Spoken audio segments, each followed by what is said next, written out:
Good morning, New York Mets Nation, and welcome to the Bat Cave. I'm your host, the Bat Frie, Kenny Frie. I hope everybody's doing well out there in podcasting land. I'm here to entertain you. I hope I can do that. So, if this is your first time ever checking a show out, I appreciate it. First and foremost. And I bumped the button.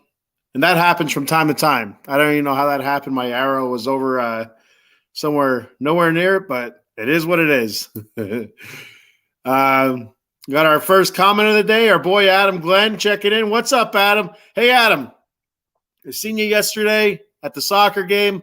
I was going to run up and hammer you with a chair, but I refrained. I held back, and I said, you know what? I'm going to be the bigger man here. Adam Glenn talking all of his crap. You know what? I'm going to reel it in, be calm. You got lots of people around. It's a family place. You know, soccer games, lots of soccer moms. I'm just going to reel it in a little bit. I'm going to wait till I'm going to bide my time, Adam Glenn.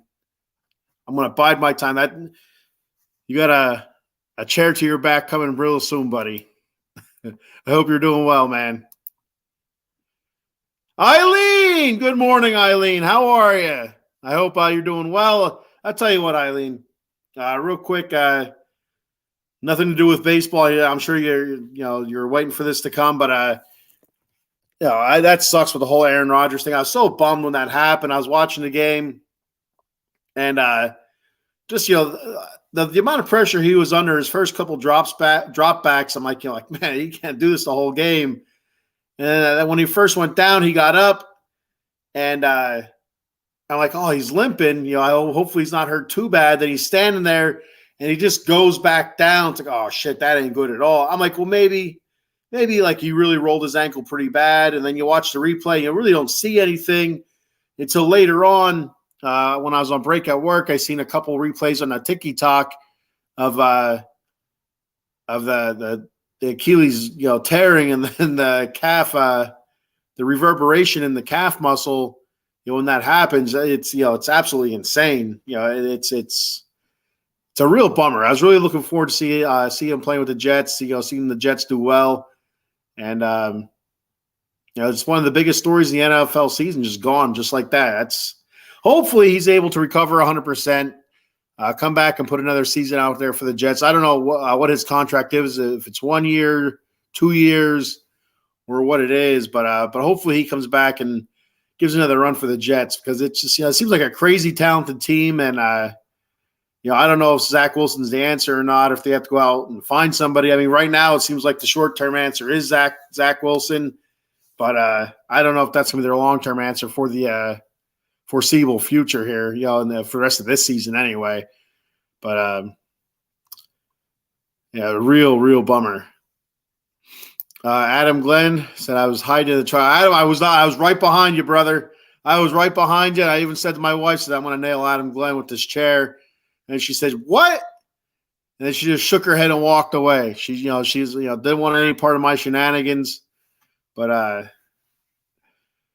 no, you were looking good, man. It was good to see you. I was going to say hello, but there's lots of traffic. I didn't want to see you get run over by one of those trucks or a car. You're right by the parking lot. And next time, buddy. Next time, mano a mano. One-on-one. The Bat Fry versus Adam Glenn. You're going down. No doubt. There he is. Our boy Nelson, Amish country Mets fan. Let's go, Mets. Let's go Raiders. Shout out to Mrs. Amish country Mets fan. Nelson's wife is a Raider fan. Go Raiders. It's going to be a tough one in Buffalo this week, but I'll talk more about that tomorrow on my Raiders podcast. And then he says, me too. I wasn't hoping it wasn't that bad. That was super depressing. 2 years, $75 million contract. Yeah, that's a bummer. At least 2 years. There is a chance for next season though. So it's man. And as much as sometimes Aaron Rodgers can be a dickhead, it really seemed like he really put himself out there for the Jets kind of opened up a little bit, seemed to be kind of refreshed or not as much as a dickhead. So yeah, it's a shot, but you never know. So sometimes that can really the backup quarterback steps in and plays much better than what you expect. For Zach Wilson, the rejuvenation and kind of like a could be a blessing in disguise, like a reboot for him almost. So as a Jets fan, you could just hope for the best, and hopefully he comes in and does the job well enough that gets the Jets to the playoffs and maybe further. At least he does well enough where they don't have to go out looking for another quarterback. I'm going to bring it there, fella. Raider Nation, #Raider Nation. Oh, yeah. There it is, buddy. Raider Nation. I'm not super confident about this week, but I was very confident about last week. I hate those damn Broncos, the ponies. Oh, there's our boy, Jung-Hoo Lee. What's up, buddy? How you doing? Scherzer out for the season. Thank God he's not our problem anymore. Absolutely. I don't want to see anybody get hurt. I won't celebrate anybody getting hurt. But he's a dickhead, and I'm glad he's not with us right now, hurt. So I'm not going to say I'm glad he's hurt, because I'm not, because I am rooting for the Rangers. I want the Rangers to do well. But, yeah, it's a bummer for them, especially picking up DeGrom from the Mets. Well, not from the Mets, but he was a free agent. But still, former Met pitcher Jacob DeGrom having the UCL tear again, and then trading away their best prospect to us, which I appreciate very, very much. Acuna. Yeah, I said it right. There we go. So yeah, Angel. I can't even. I'm not even gonna try to say his whole first name because I really struggle with it. I'm just gonna stick with Acuna. So sending us Acuna, and then hoping they have Scherzer to give him a push towards the playoffs, and here we are, not even at playoff time, and he's out with the teres. I think it was a teres major strain or whatever in his tricep, which is huge. That's out for the rest of the regular season, doubtful for the playoffs. That's a huge shot to them. I mean, I don't know how much stock they would have put into Scherzer because he's not a big game pitcher anymore.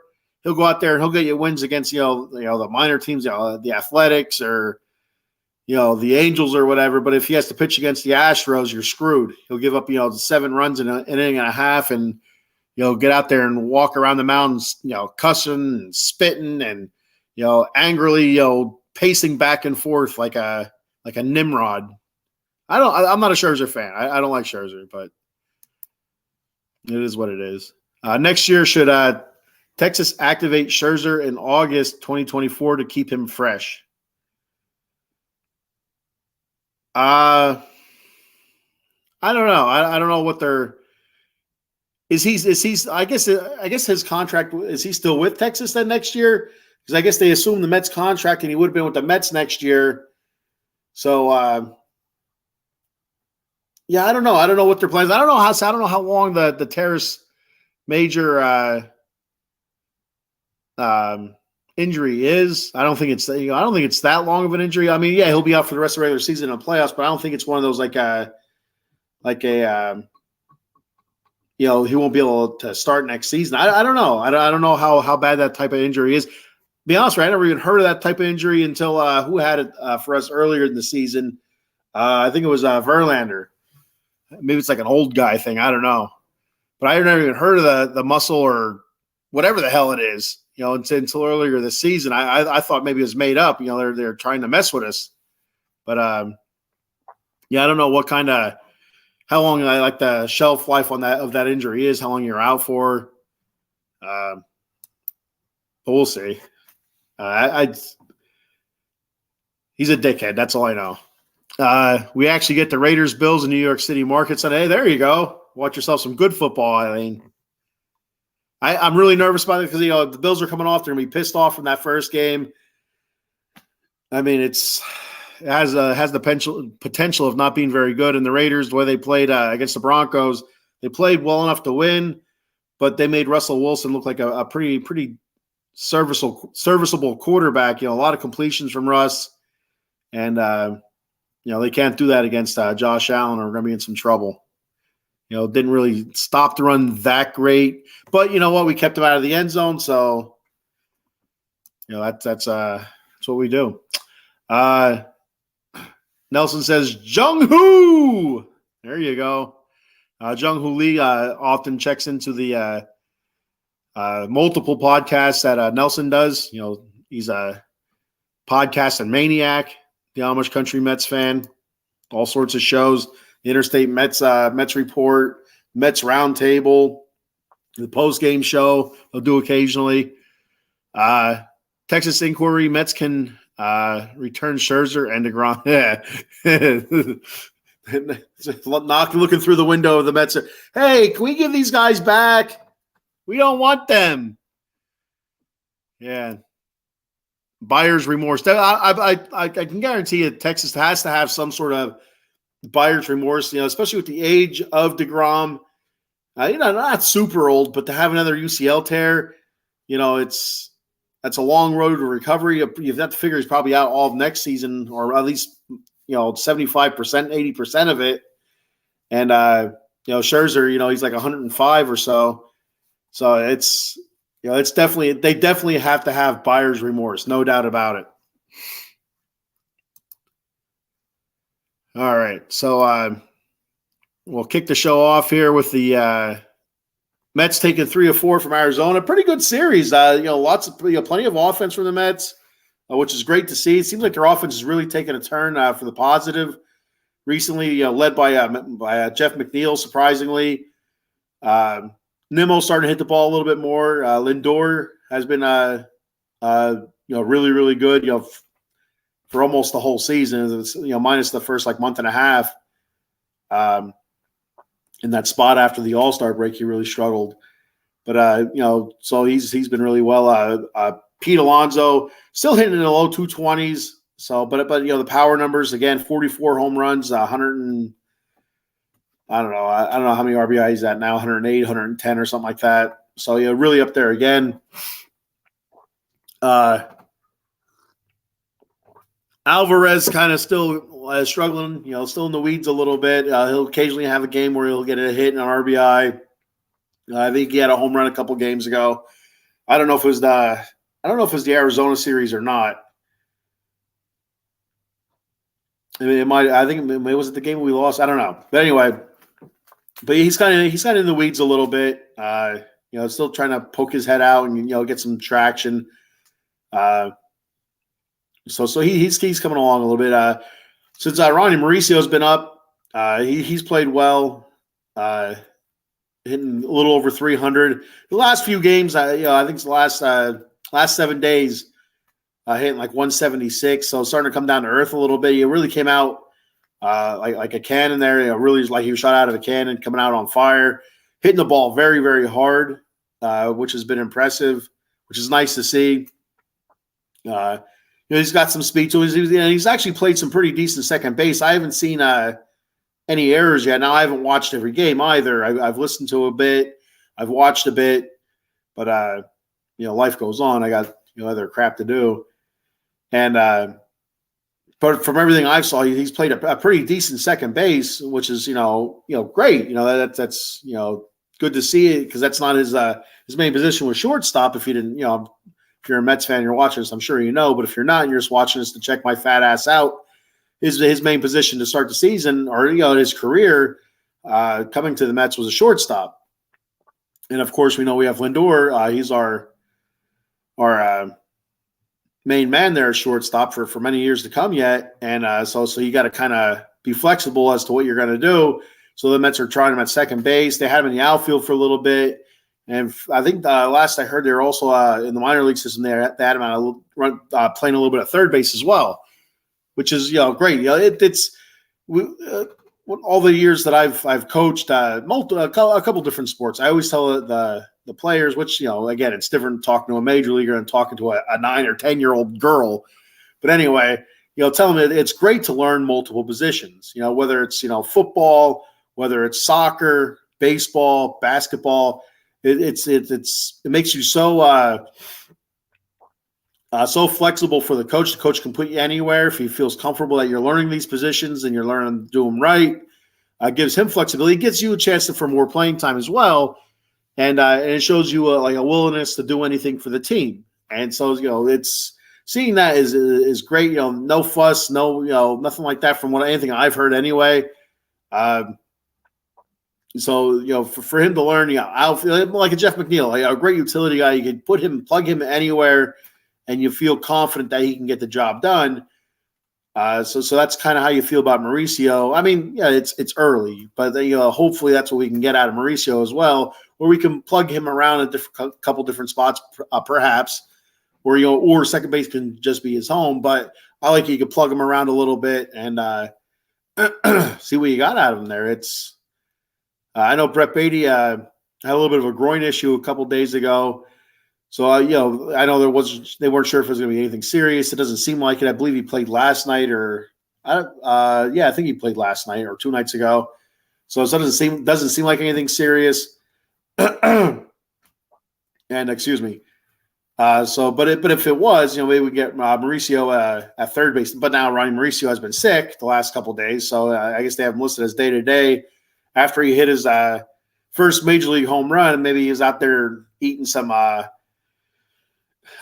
some bad lamb or Greek food or something, some bad Greek food, and that was it. You ever see that movie Bridesmaids, where they go to that Greek restaurant and eat that the lamb that was off a little bit, and they're all in that wedding shop trying bridesmaids gowns on, and they end up throwing up and crapping everywhere. It's a great moment in cinematic history there. It's beautiful. Got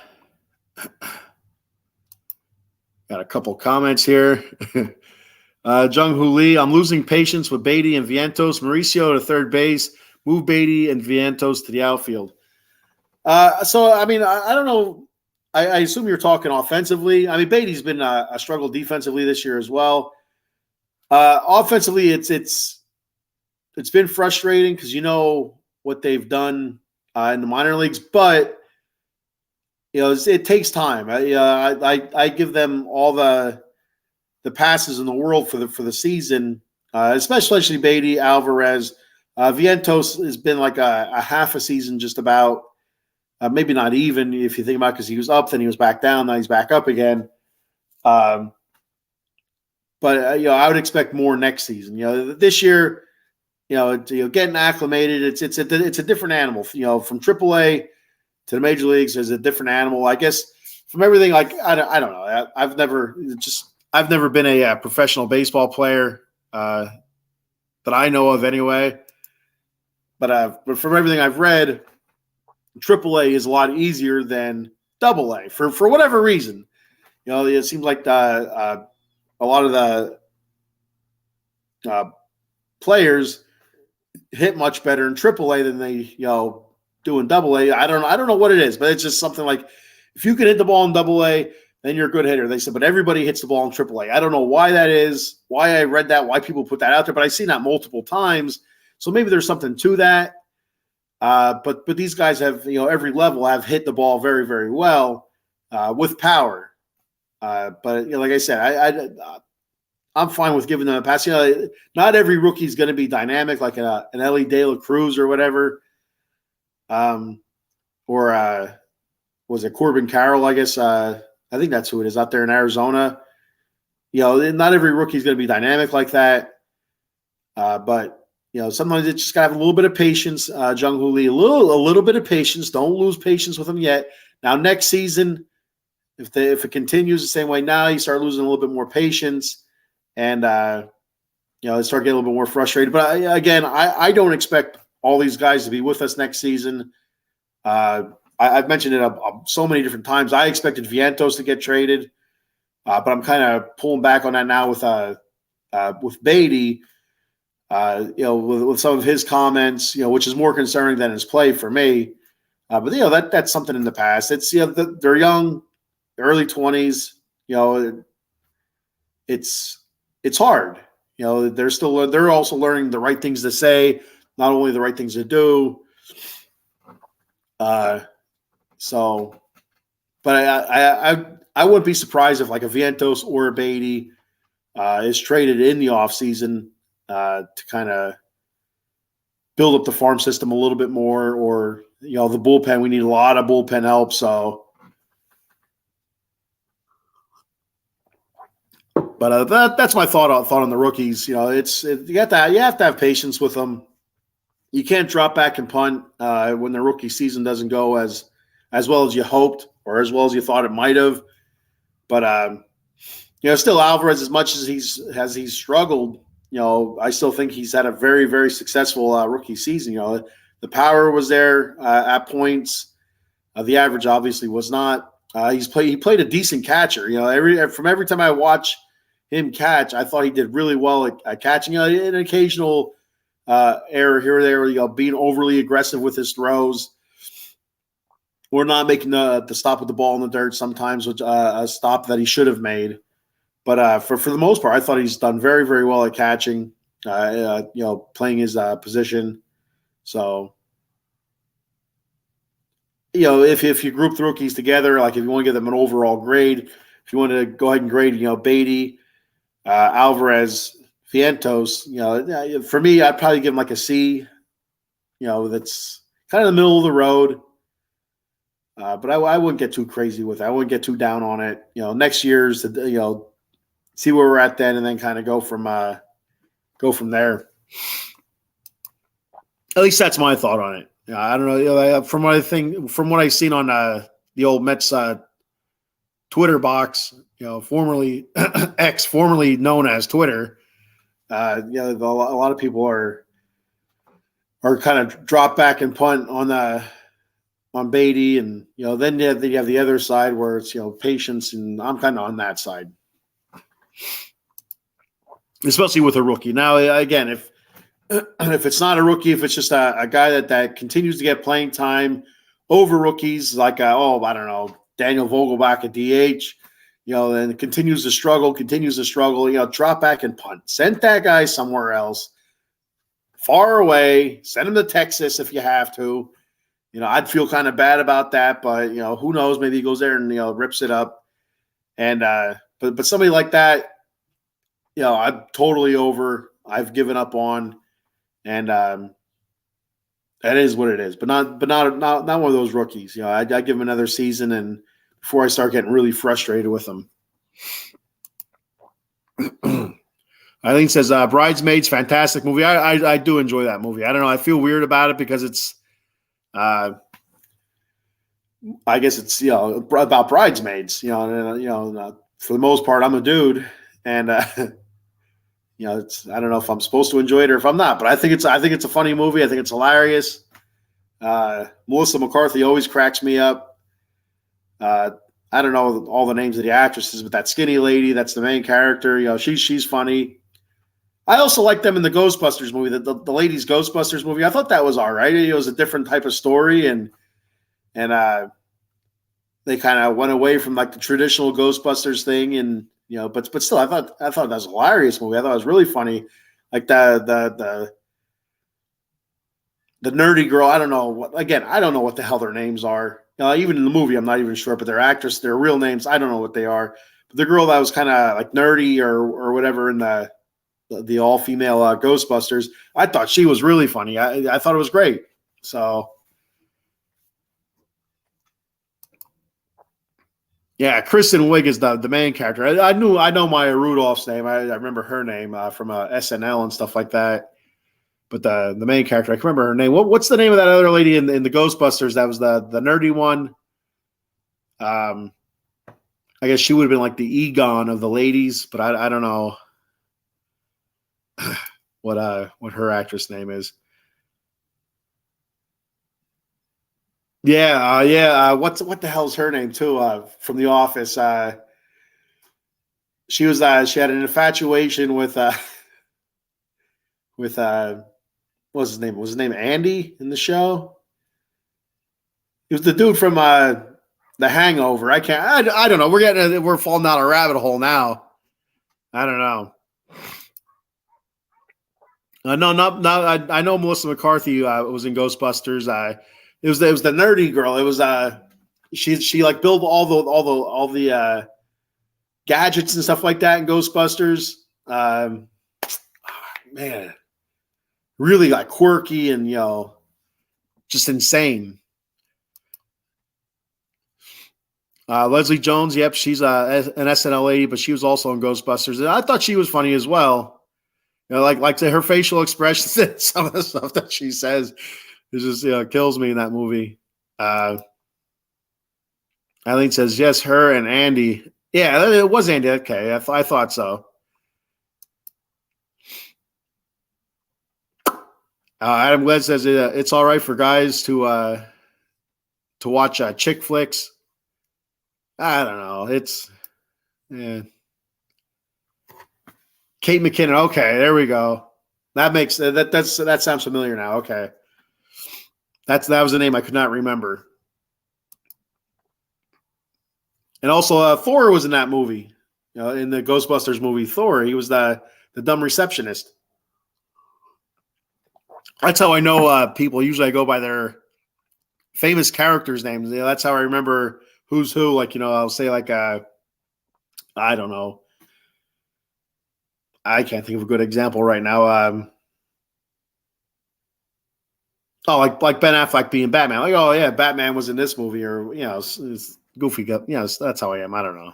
It's how I remember stuff. Vaguely remember stuff. I don't do well remembering anything, but anyway.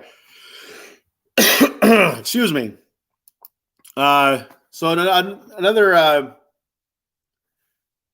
some big news that happened this week. David Stearns was officially named the new president of baseball operations for the Mets, which we all knew was coming as a Mets fan. We've seen, they've been talking about it since last season, all off season into this season. I know my boy Nelson was super excited about David Stearns coming, and I know when I first started hearing the name, I'm like, well, like wasn't he the commissioner for the NBA?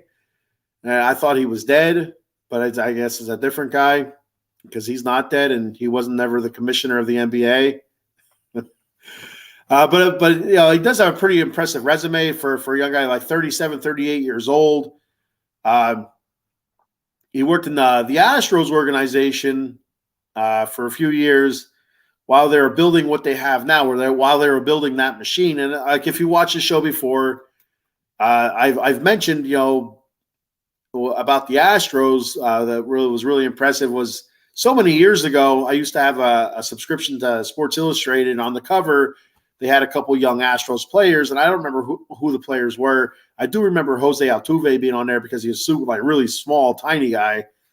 And I'm like, hey, look at that little guy. But I was saying the Astros building for the future, and there was a huge article on it that I remember reading and saying, all this losing and stuff like that. But the Astros are building an impressive farm system that the losing is, maybe behind them in the near future. And lo and behold, they've been a powerhouse the last several seasons. But now their farm system's kind of being depleted a little bit. But anyway, but David Stearns was there to help build that up. And then he goes to Milwaukee, I believe as the GM first, and then eventually to the president of baseball operations. And last season, he was this past season was an advisor. But since he's been there, they had 4 straight seasons in the playoffs. Last year, they missed it by, I think, a game or two. So, and he's doing all that with the payroll, near the bottom half, not near the bottom, like in the lower half of the league, from 15 down or whatever. I think I read that they were 17th, I think, or something like that in payroll. I didn't write it down in my notes, so I don't remember now. But that's that's impressive. From what I remember, from watching baseball for so long, that for the most part of my life, the Brewers have been terrible. They had a couple years. I think it was was in the 80s or early 90s where they did have a couple decent teams like Robin Yount and stuff like that. But for the most part, the Brewers just have never been really all that competitive until recently. So, trading for Kristen Yelich with Miami and stuff like that, that was a big get for him. So making moves that work and building a farm system and making the right moves at trade deadline as well. So not only the offseason moves, but also the pressure moves at trade deadline. Whether you buy or sell or whatever, which hopefully we're buyers next year because the selling part really sucks. I got a couple comments here. Do you think the Mets will try to sign Shohei? I don't know. I'm not seeing so with his injury, the UCL. He's going to pitch again. He said he's going to be a pitcher again. So, but still, it's if you do sign him, he's out next season. It's a lengthy rehab. I don't know if he'd be able to come back at the start of 2025. It's tough. I want the Mets to re-sign Pete Alonso. If you re-sign Pete Alonso, I think that takes you out of the Shohei Ohtani sweepstakes. And they also have Yoshinobu Yamamoto, a Japanese pitcher that they've been scouting and, really seems like they're really pining for. If they're going to go ahead and re-sign him, or they're not re-sign, if they're going to go out and try to sign him, they're going to have competition for that, which is going to drive the price up. So it's just one of those deals, if you do one, you can't do the other type of thing.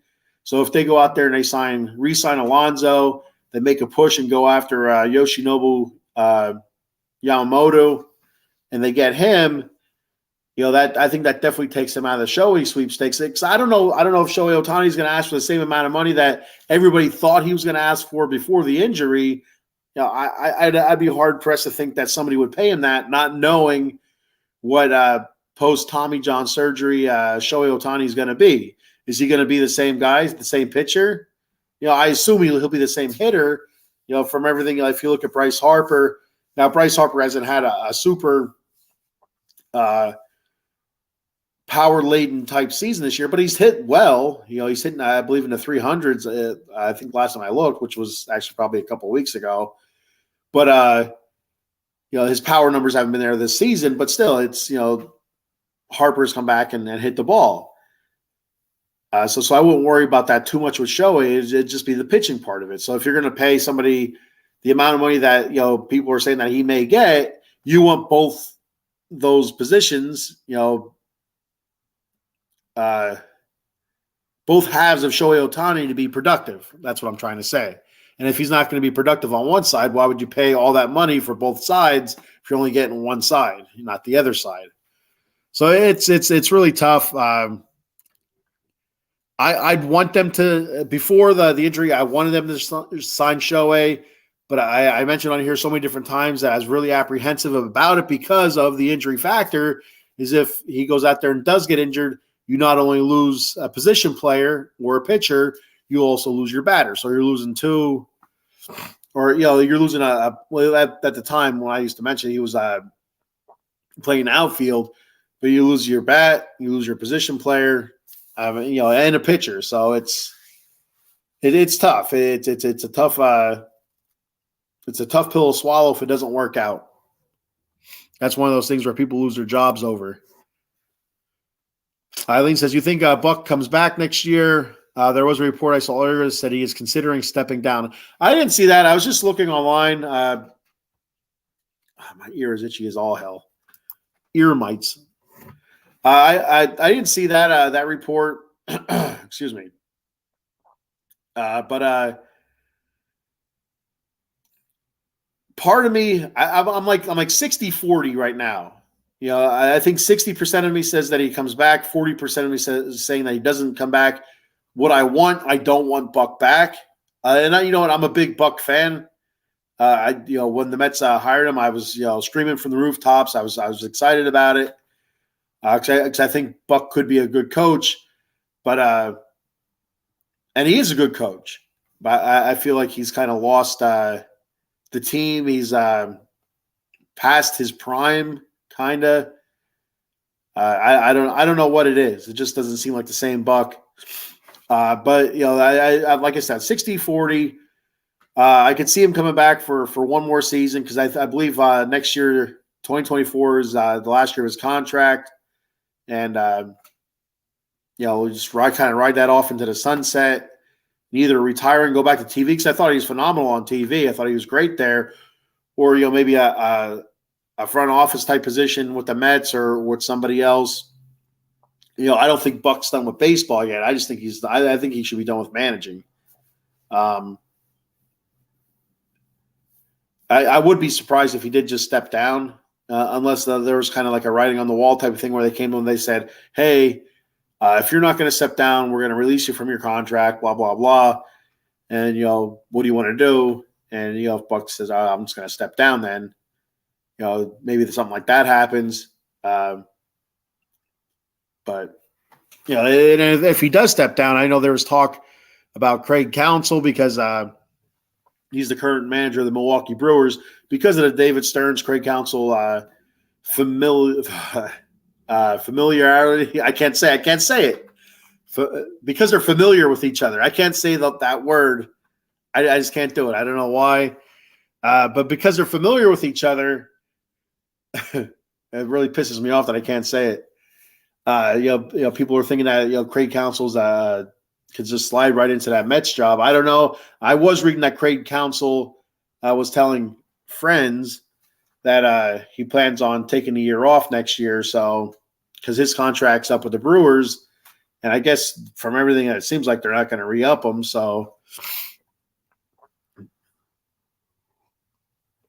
but also I've said this multiple times as well. We have Carlos Beltran. That was Mets hired him.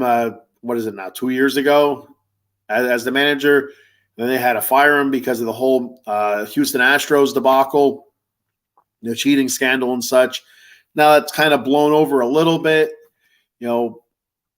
I say, why not bring Carlos Beltran in? Why not? Give him the shot that he thought he was getting before, and see what happens with it. He's already in the front office. Maybe he doesn't want to do it now. I don't know, but that was my thought. You have Carlos Beltran there. And then my other thought was Buck, maybe Buck coaches next year. That leads into Craig Counsell. If Craig Counsell does decide to sit out a season, does Buck coach next year? And then, Craig Counsell just comes in and as the incumbent. I don't know.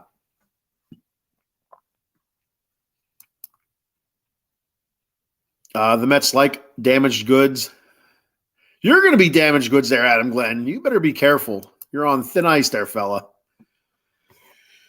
Jung-Hoo Lee says Yamamoto shares the same sports agent with Senga and Edwin Diaz. Yes, I was reading that, which, that bodes well for the Mets, but you have to figure there's a lot of players that share the same sports agents with other players that, free agency and stuff like that. But, with them both being the same, being countrymen or whatever, both from Japan, that bodes well as well. So same agent, same country.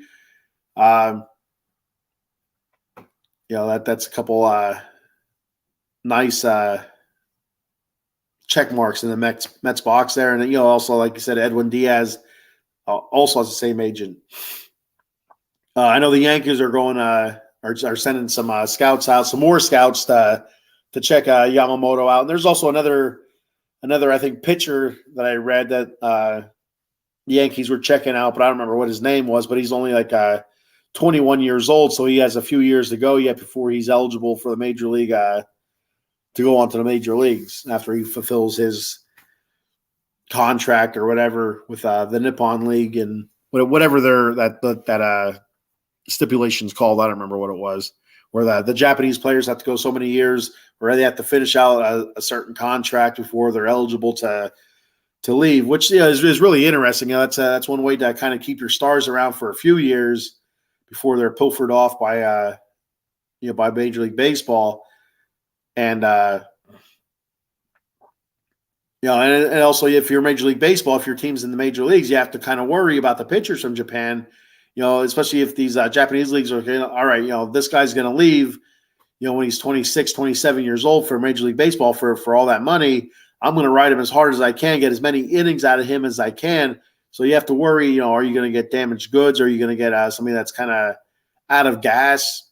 So, I mean, you can see with Senga this year, he's pitched awesome, for the most part for the majority of the season, and so he hasn't been damaged goods, so far. It's one season doesn't tell the tale of the career. Adam Glenn. Did I get a chance to check out the pitcher Shota Imananga? I can't even say it. He's coming to America next year. No, I haven't even heard the name. To be 100% honest with you, but I'm going to have to check it out. I'm going to write it down real quick so I don't because I will forget it. I don't watch my shows back because I get angry by how many times I say. All right, Shoto. All right, I'm going to check that out. Thank you, Jung Hoo Lee. Yeah, I'm going to have to check that out. I didn't hear anything about it. Maybe I did. I just don't remember. That's a really real possibility there. All right, so we're going to move on to our next topic. Can the Mets play spoiler? I believe they can. So you look at it. I believe coming into this past series, well, let me rewind it a little bit further back to the Seattle series. The Mets took 2 out of 3 against Seattle, I believe. I believe that's what it was. And going into that series, Seattle was playing really, really well. I don't think they were in first place, or they were hovering right around it. And after that series with the Mets, they kind of started falling back a little bit. Then the Mets played the Twins. They lose 2 out of 3 to the Twins. And the Twins came in, they were playing pretty decent ball. But now they take 3 out of 4 against Arizona. And Arizona, coming into the series, I believe, were 2 games or a game and a half up in the wild card for the third spot there. Now they're stuck in a 3-way tie. So, I mean, the Mets can absolutely play a spoiler for the rest of the season. If you look at who they play, they have Cincinnati next, who's in the wild card chase, who's sitting tied right now. Then Miami, the Marlins, again, they're a half game out.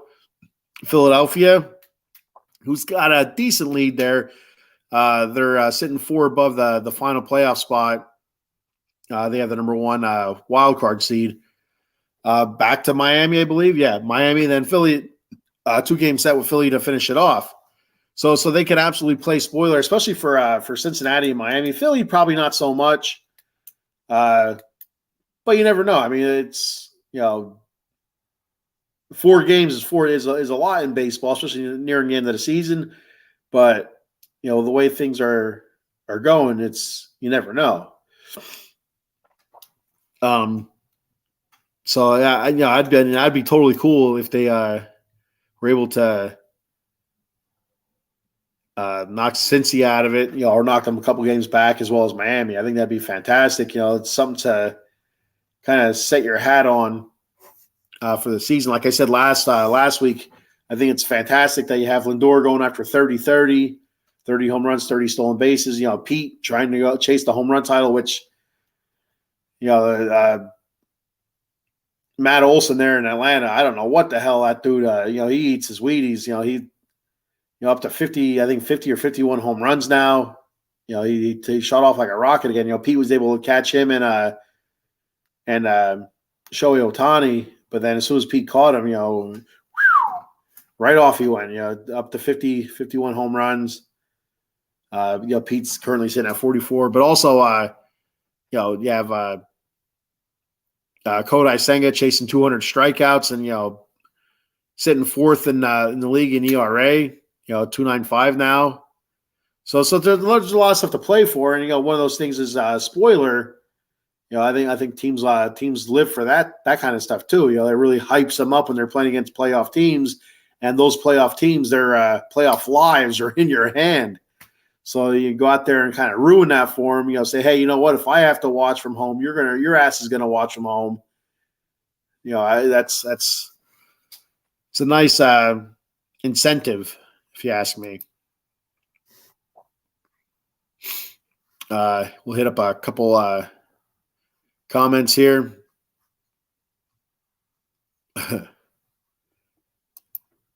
Big Blue Power Hour says, "Go Braves!" Woo! I really thought the Mets would be good this year. I am shocked they had a season like this. A lot of people are shocked, but spending money doesn't always equal wins. I mean, like we should, as sports fans, you kind of know that. There has to be chemistry. There has to be a little bit of luck involved as well.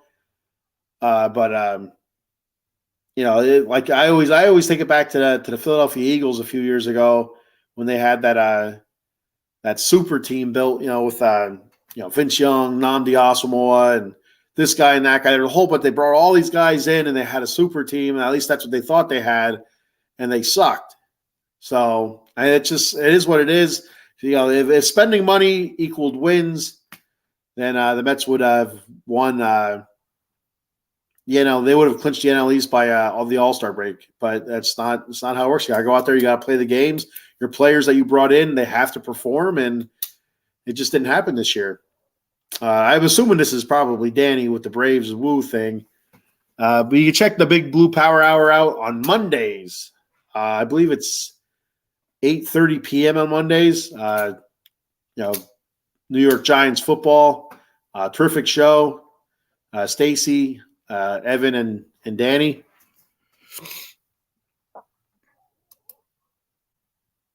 Stacy's dogs are always going nuts. I know it's kind of funny. Not always, I should say. I know she was on the NFC East War Room last night, and her dog, and she was holding the dog for a little bit, and I think her husband said that the dog's a Raiders fan, so he's all right in my book.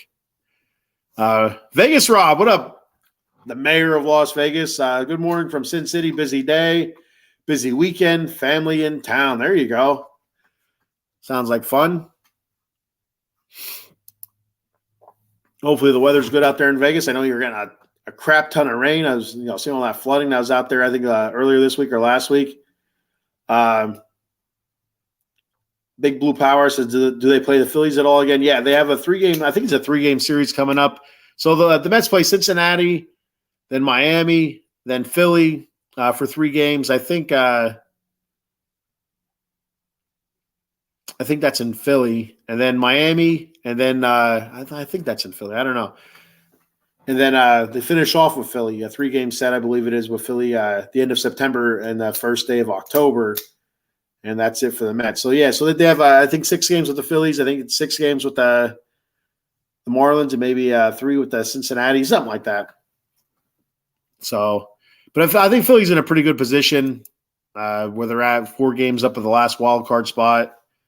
They really got to shit the bed. I mean, if anybody knows about shitting the bed, it's Mets fans. The Mets have shit the bed before when you're like, oh, they got a decent sized lead. We don't got to worry about shenanigans. Well, then shenanigans prevail. So, Vegas Rob says, I think it's bullshit that the Phillies congratulated the Braves on a big screen at the bank. Has the city of Philadelphia become soft? Oh, yeah, standing ovations. Oh, yeah, they become soft. Absolutely, they become soft. I didn't know they did that, and that surprises the shit out of me. To be 100% honest with you, I don't know why they did it. That doesn't make any sense to me.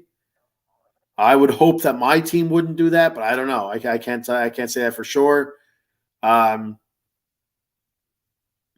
That's really surprising for soft Philadelphia. There we go. That's really wow. Santa Claus can walk around freely now in Philadelphia without fear of being hit in the face with a snowball. Will the Mets finish in last place? I hope not. But there's still a possibility of that. But like I mentioned before, I think if they finish in last place or bottom 5, then they keep the first round pick will be in the top 5. But if they finish more than that due to the the tax and stuff like that for spending so much. I can't think of the term for it right now. But penalties for that, their first round pick would drop all the way to the bottom of the first round. So I believe that's what it was. But I hope they don't finish last place. But if they do finish last place, there's always a silver lining to it. Olsen has been unreal, definite MVP candidate. But his teammate there, Ronald Acuna, has been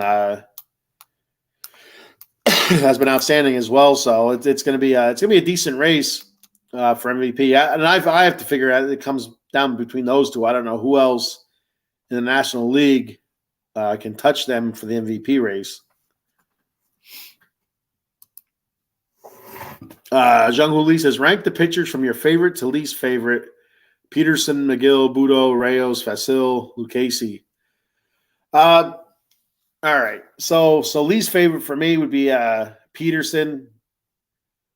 I haven't seen Vasil or Denny Reyes has seen a couple times. That's who I believe Reyes is, Denny Reyes. But yeah, so Peterson, I had high hopes for McGill. That's hard. So maybe Peterson, Budo, McGill, and then just out of not knowing how well they are, so if I want to know anything about the minor leagues, I usually watch Nelson's On the Farm talk. When he talks about the minor leagues and stuff like that. I know that he's high on Vasil or Vassal, however you want to say it. So I'm going to go just like how it is there: Reyes, Vasil, Vassal. And I really like Joey Lucchesi. If you've ever watched the show, since the beginning of the season, I was hoping Lucchesi would make the roster and get a bunch of starts. Well, he did get the one start in San Francisco. Where was it before that? I know he started in San Francisco. No, he started in San Francisco. I think he had a shutout or gave up one earned run, and then his next start or two after that weren't all that good, and they sent him back down. And I was really hoping he'd get back up, so now he's back up, and he pitched well 2 nights ago. I believe it was no earned runs. No earned runs, 3 walks, 2 strikeouts, 94 pitches, 7 innings pitched, and his start before that was 5 2/3, no earned runs as well. So I'm a big Lucchesi fan. Just his whole injury history and working his way back and really working hard. So I really like Joey Lucchesi. I really don't like Peterson. I still wanted McGill to do well. I still do want McGill to do well. I don't know why. But I also talked about Jose Buto on here. I wanted to see him get a couple more starts because I wanted to see what he can do. His last time out, 5 innings pitched, which was the Mets won that game 7-4 against Arizona. So it was 5 innings pitched, 2 hits, 1 earned run, 3 walks, 7 strikeouts. So the only issue there is your amount of walks. One of the biggest things that hurt us this season is a lot of our starting pitching has only gone 5 innings, especially first half of the season. You can probably count on one hand how many times our pitchers got out of the 5th inning or 1 past 5 innings. So it's been ugly with the starting pitching. So anytime I see a starting pitcher of ours going 5 innings, it's like, Jesus Christ, probably, multiple walks and, high pitch count, something that we did to pitchers last season, they're doing to us this year. So but that's how I'd rank them for my personal least favorite to favorite. Definitely Peterson's at the bottom. He's starting for us tonight. I don't know why he's starting for us tonight. Do we not have anybody else? I mean, really, why are we still doing the Peterson thing? Now, he did have a couple decent starts recently, but still, I'm over the Peterson thing. I'm over the Vogelbach thing. I would just Drew Smith. I don't want to see any more of it. I just want to scratch my eyes out whenever they're playing. Kodai Senga for Rookie of the Year. Oh, hell yeah, he got my vote. I mean, it's an uphill battle for him. I know all year it's been The dude from Arizona. What the hell's his name? Corbin. I always want to say Corbin. Corbin Burns, but I think that's the actor, right?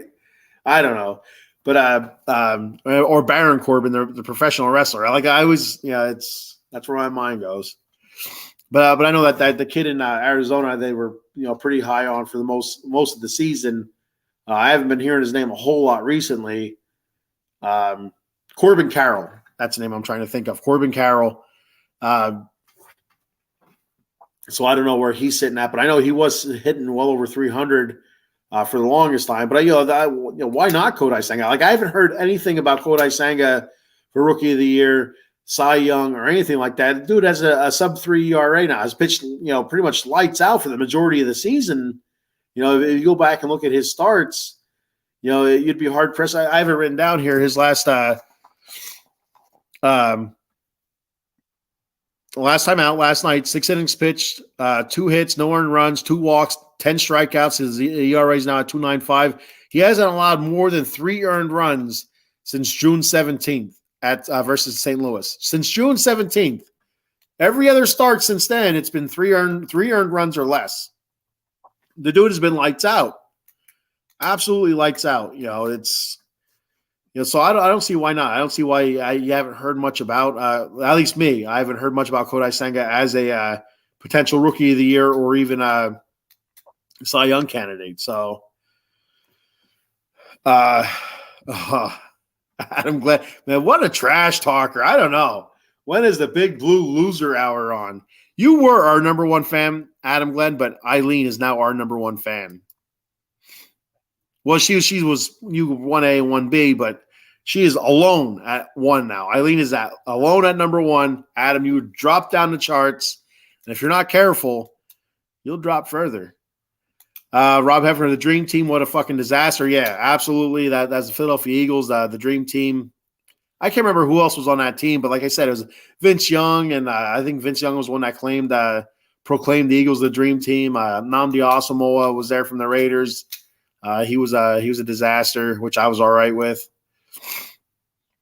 Big Blue Power Hour says it's Danny, yeah, and I will do Giants pregame Sunday. Sorry, so you Giants fans out there, or football fans in general, check out the Giants pregame Sunday.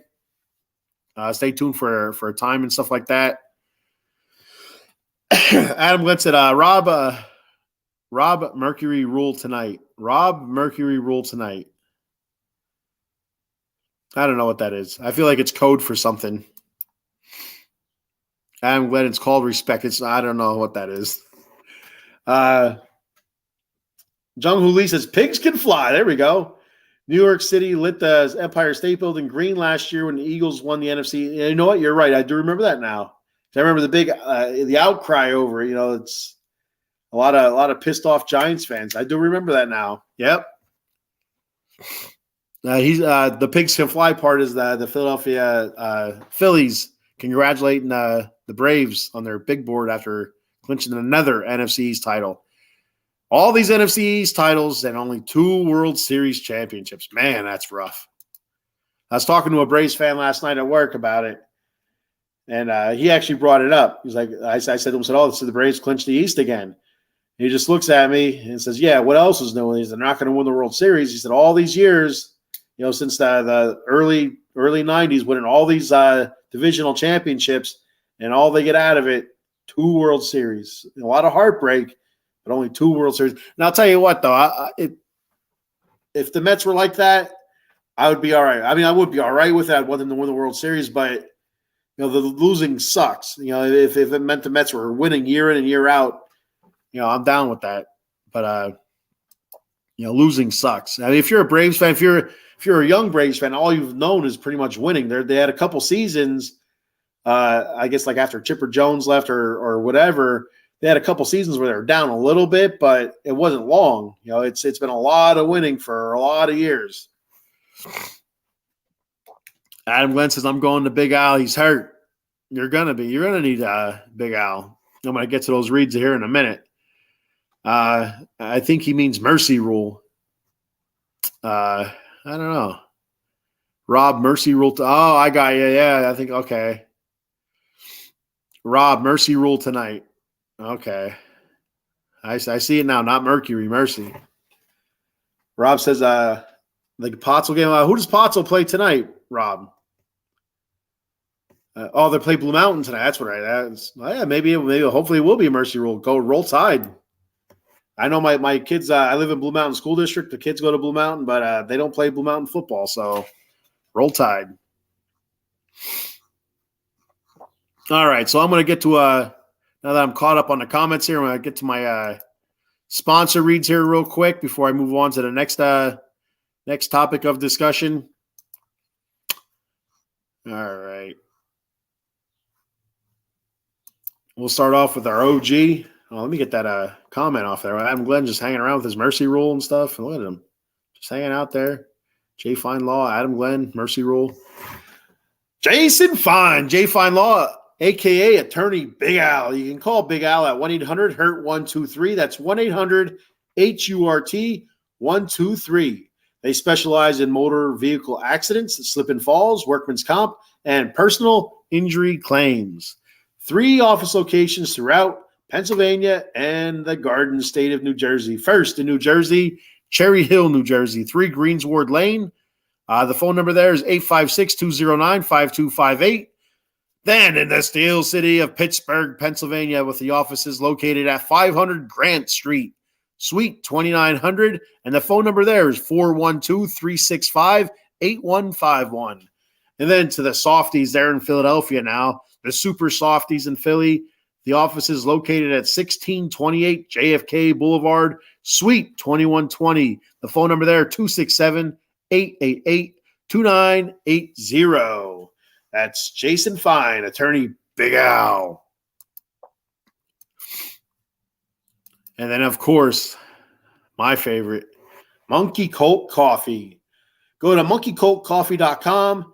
Get yourself some of that brand new Sumatran blend. I just got a bag of it. I didn't open it yet because I've been hitting that bourbon chocolate chip infused coffee pretty hard. So as soon as the bourbon chocolate chip's out, I'm going to hit the Sumatran blend. And, of course, my favorite so far has been the toasted coconut rum. Toasted coconut rum has been out of this world. Like I said, by far my favorite. All their flavors, like I said, I haven't tried the Sumatran blend yet, but the bourbon chocolate chip is very good. But toasted coconut rum is that's where it's at. That's the bee's knees, like the kids used to say. So at monkeycoldcoffee.com, you can also get mugs, tumblers, T-shirts, cold brew pitcher, cake cup adapter. They also have rum cake, which is very good. T-shirts, like I said, they don't have fat guy sizes yet. So if you're a fat guy like me, you can't get a T-shirt.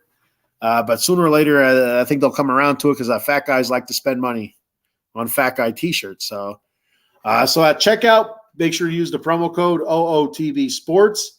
The promo code once again is OOTB Sports for 10% off. And every bag that is sold, the owner of Monkey Cold Coffee, owner Matt, will donate a portion of the proceeds to the Pediatric Cancer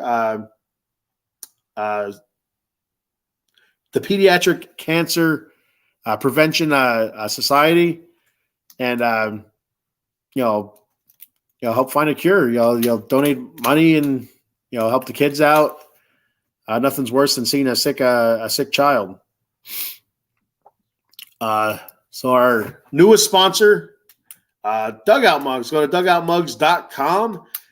Find your favorite baseball team on there, and check out all the different types of mugs that they have there. They have so many different types. They have the standard dugout mug, which is I've been using during the show here. They have ones that are with a colored logo on it, an ash dugout mug, ash bat dugout mug. I don't know how to say it. Shortstop, which is a little bit shorter than your standard dugout mug. The wine glass dugout mug. Coasters, the knob shots. Baseballs that are cut in half as bottle openers. You can get your dugout mug personalized if you have a company logo or you want to use it for like a birthday present or a bridal shower or whatever. You just want to get a Batman logo on there. Maybe I'll do that. Just go ahead and shoot that over there, and I'll put that sucker right there on for you. A lot of great products. Also, they have the aluminum bat mug, which I've used on my show several times. So make sure at checkout, use the promo code OOTB Sports 20 for 20% off. The promo code, once again, is OOTB Sports 20. And, get your 20% off. Tell them the Bat Fry sent you. The Bat Fry. Dugout was here. Here's my dugout mug. This is your standard dugout mug. The logo's not colored. Just a plain Jane, and I like it. Got my other dugout mugs right behind me sitting there. You can see them in the picture, the Mr. Met, the Mike Piazza one, the Fightin' Phils, and another standard Mets one that I won on one of their live streams, which was awesome. I'm all stuffed up here. I hit up a couple comments here.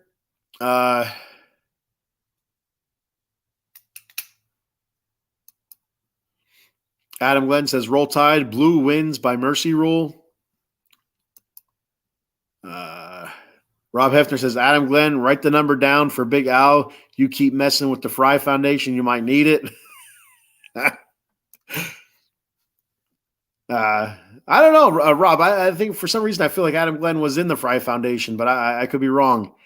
Rob says, Ken, don't worry, buddy. Don't make those sizes soon enough. There's enough badasses like me in the world that would buy them. LOL. And then he says fat asses. Fat asses, badasses, it's all the same thing, I assume, anyway. Adam Glenn says, I'm getting you a Mets mug that says 86 and forever. All right. And then, you know what? I'd accept it graciously because that's the type of person I am, Adam Glenn. I'm not somebody that pokes like you do. Always digging and, putting out hurtful comments. That's not me. All right. So we're going to go ahead and hit up the standings here. Just a wild card, like I was talking about it just a couple minutes ago. So, yeah, Philly in the lead there, the wild card in the number one wild card spot at 79 and 67. 4 games over the last wild card spot. Then you have the Cubs, the surprising Cubs, sitting at a plus 2.5 over the final wild card spot and a game and a half behind Philly for the top spot. It's the interesting thing about the Cubs, again, I've said this a million times. I feel like I'm repeating myself. But if you watch the show before or you follow it every week, back before the season started, I did a record breakdown for every team. And I do believe I said that I thought the Cubs were going to make the playoffs. I don't remember if I said they were going to win the division. I think I picked the Cardinals to win that division, but I picked the Cubs to get a wild card spot or at least contend because I felt like the Cubs had a decent roster and just underperformed last year. So they're in the mix right now. San Francisco sitting at 75 and 71. They're sitting tied right now for the final wild card spot with Cincinnati and Arizona. Both those teams sitting at 76 and 72. Then you have the Miami Marlins sitting at 75 and 72, a half game out. So it's really tight. It's a lot of fun, especially for that last spot. Anyway, the last 2 spots, one bad series, and the Cubs are back down with all those other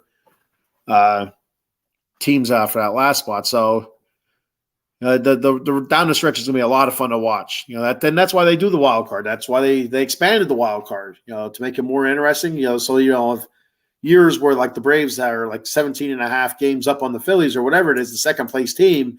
So you don't have seasons where there's no interest because the race is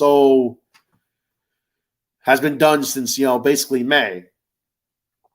So this keeps it interesting, for baseball fans, for diehards, for casuals, and that's good. More teams in it, more interest. That's good. That's good for the sport. So now I'm going to hit my power rankings up.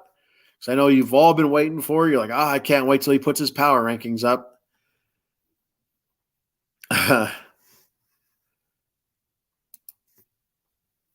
Adam Glenn says he's going to end the Frie Foundation. I don't think so. The Phillies need the top wild card. Why, Adam? Why do the Phillies need the top wild card? They didn't have a top wild card last year. And I feel like they did pretty well going all the way to the World Series. before they choked against the Astros. So, Adam, you tell me why they need the top wild card. Before I move on to the power rankings, I'm going to do the show reads here. Let me get that banner off where it says standing so I can see it all here. Hang on. Bear with me. Click, click, click. You hear all the clicking going on? That's me working. All right. So our shows, we got something for everybody here on Out of the Box Sports. And if we don't have something that you're interested in, you should do it. Contact us if there's a show you want to see. Contact us if you with any ideas or if you want to do a show. And we'll see what we can do. We'll work on it. So Mondays at 4:30 p.m. for all you gamers out there, check out the Joystick Junkies. Mondays at 6 p.m., Sully Squad talking Philadelphia sports. And then, of course, 8:30 p.m., the Big Blue Power Hour talking New York Giants football. Tuesdays, you have Commanders Gridiron talking Washington Commanders football at 6:30. And 8:30 p.m., Extra Innings talking all Major League Baseball. Then Wednesdays, normally the Batcave. This past Wednesday, I had to take my daughter to the doctor, and it was at 10 o'clock. So I'm like, well, I'm not doing the Batcave today. So, I did think about not doing the Batcave at all this week, but I'm like, you know what? Damn it, my fans need me. My loyals, they need me. So that's why I'm like, you know what? I got to get there, be a good host, and do my show, even if it's a couple days late. So here I am. 7 p.m., Fuji's Philly Flair, which should be returning in the next week or two. Fuji had some other stuff to do with the Phillies, I believe. So he should have his show back up and running in the next week or two, talking, Philadelphia. It's, sports, entertainment, whatever, talking Philly. Then College Football Frenzy at 8:05 p.m., talking college football. 9:30 p.m., Dem 215 boys talking Dallas Cowboys football. Thursdays, the NFC East table, Cowboys, Giants, Eagles, Washington. Fans from or hosts from each of those teams, getting on there talking about their team's previous week's game, next week's game, a little bit of banter towards each other. It's a lot of fun. I was watching yesterday's show for a bit, and they're having fun with it. Fridays at 10:30 p.m., the Atomic Drop podcast. I'm not sure if it's going to be on tonight or not. I will not be on. The family, we're going to Hershey Park to have a little bit of fun there. So I'm not sure if they're going to go ahead with it tonight. I know Paul has some games, a football game tonight. So it may be maybe nixed to this weekend, but I'm not sure. Just stay tuned for that, and we'll figure something out. Saturday, 11 a.m., we have the Golden Dome podcast, Notre Dame football. That's with Paul. And I'm not sure if he's doing a post game every week or not, but I know he has done a post game show already for the Notre Dame. So check that out. And then my newest show, the Silver and Black Lair. Last week, I think I was on at 9 p.m. This week, probably I'm looking at 1 p.m. tomorrow afternoon. That's what I'm looking to do because tomorrow night we're going to a concert. So 9 p.m. is out of the question. So I'll be talking Raider football and LA Kings hockey. So from pigskin to puck, baby. And once a month we have the old school show. They did we talked 86 Mets, 93 Phillies. Now we're going to be doing, I believe, the 1990s Dallas Cowboys. I'm not sure if it's the 1990s Dallas Cowboys and 49ers rivalry or if it's just the Cowboys. But yeah, like Danny said, check out his pregame, Giants pregame Sunday morning.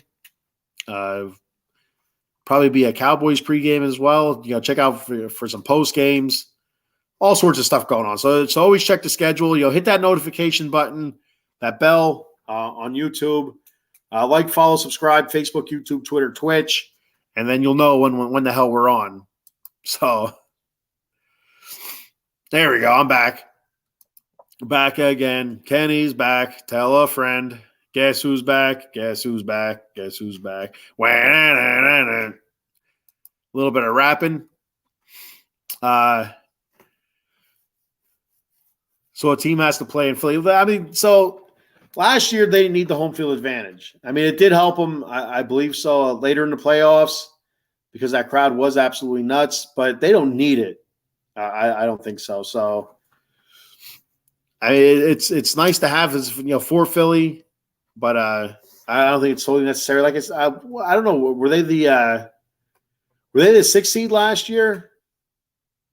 I feel like they were. So they didn't have it last year. They didn't need it last year. So Eileen, Ken versus Adam, Hell in a Cell. What a match that would be. That'd be one that's pay-per-view worthy right there. Thank you, Eileen. We need you, Eileen. And all you great fans commenting and stuff like that. It's beautiful. It's a beautiful thing.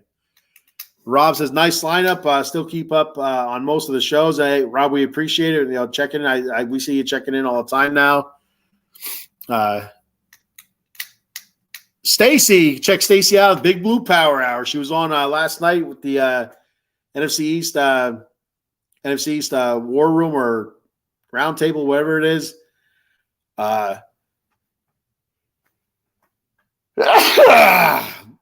Yeah, there. I was fighting that one for a little while.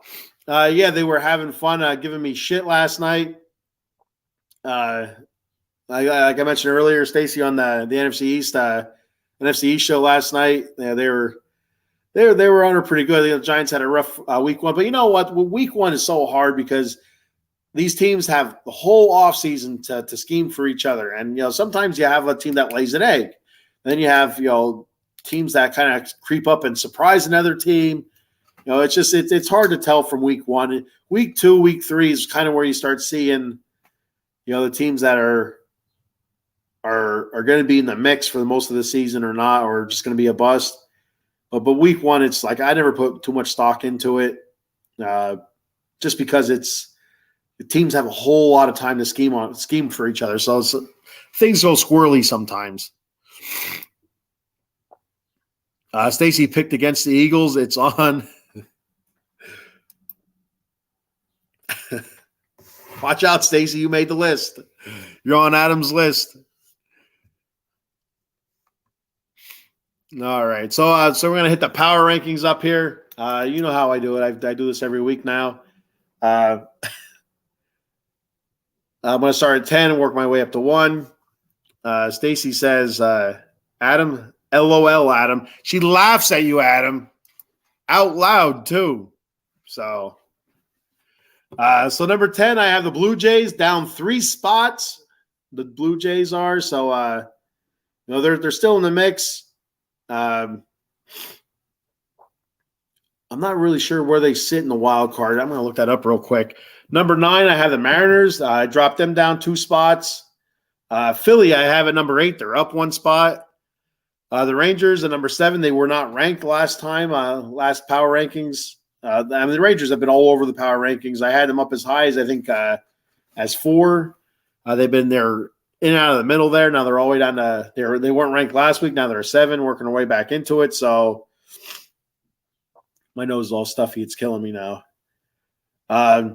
Number 6, I have the Brewers. That's where they were last week. Number 5, the Astros, same as last week. Number 4, Dodgers, again, same as last week. 3, the Rays, same as last week. And number 2, the Orioles. And number 1, the NFC East champions, the Atlanta Braves. So that's the power rankings. Not a whole lot of changing there, especially in the top 6. Nobody changed. But let me check out the standings, the wild card standings here for the AL. So you have Tampa Bay sitting with the 1 spot, +9 over the last seed. Texas at the number 2 seed, +1. Seattle, they're sitting in the 3rd spot, and you have Toronto sitting a game and a half out of Seattle. And so it's the Blue Jays losing 4 in a row. So they're on the verge of walking their asses out of the playoffs. So, oh boy. She will see. Well, Stacy, you are in Adam's crosshairs now. I pity you.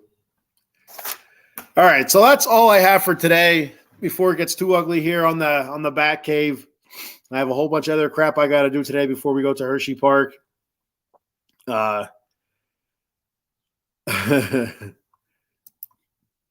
Stacy says she's in trouble now, Adam. You better believe it, Stacy. You are in trouble now. So that's the. I appreciate everybody for checking the show out, for commenting. We have a lot of fun with it. A lot of it's has nothing to do with the Mets, but that's cool. I like that. It's entertaining. It's entertaining for me. It's entertaining for you to watch. Watch me struggle. Real quick before I move on, I want to shout out Jet Williams for being called up to AA. 19 years old, and he's working his way through the system pretty quickly. I know a lot of people are really high on Jet Williams, so that's good to see. So far this year, he's hit 260 through A plus, and AA. High A, and AA ball. He's hit 265 with an 887 OPS, 44 stolen bases, and 13 home runs, 54 RBIs. 19 years old, amazing. So, Jung Hoo Lee, hey, thank you for checking the show out, Jung Hoo Lee. I mean, I know it's not the best show there is, but I'll tell you what, I love doing it. I try to be entertaining. I feel like there's some other Mets shows, especially like Nelson's shows, are a lot more informative. Like when Nelson and Chris, when they do their stuff, CPNY Sports. But I do my best. I'm here to have fun with it and make it entertaining. Adam, she made the list, and you guys helped me make it entertaining. Adam, I'll tell you that. Eileen says your show is the best on the network. Hell yeah, it is. That's not even a question. Any show I'm on is the best in the network. So make sure you check out the Silver and Black Lair. I'll talk to Raiders tomorrow afternoon, 1 p.m. It's going to be a lot of fun after coming off a Raiders win. So you give a nice, fun, energetic vibe to start the morning. And I'll tell you what, I'm dragging ass too. So I appreciate you saying that. I am pretty tired right now, but I got to keep going. So like I said, I got a lot of crap to do before I go anywhere. All right. Once again, thank you for checking the show out. I appreciate it. Check out the Silver and Black Lair tomorrow, 1 p.m. And we'll have fun there, just like the Bat Cave. A lot of fun. We'll talk Raiders. If you don't want to talk about Raiders, you want to talk about your team, shoot that out there. I don't care. We'll talk about whatever. So once again, thank you, and we'll see you. We'll see you guys next Wednesday. I'll be back on Wednesday. So same bat time, same bat channel. Let's go Mets.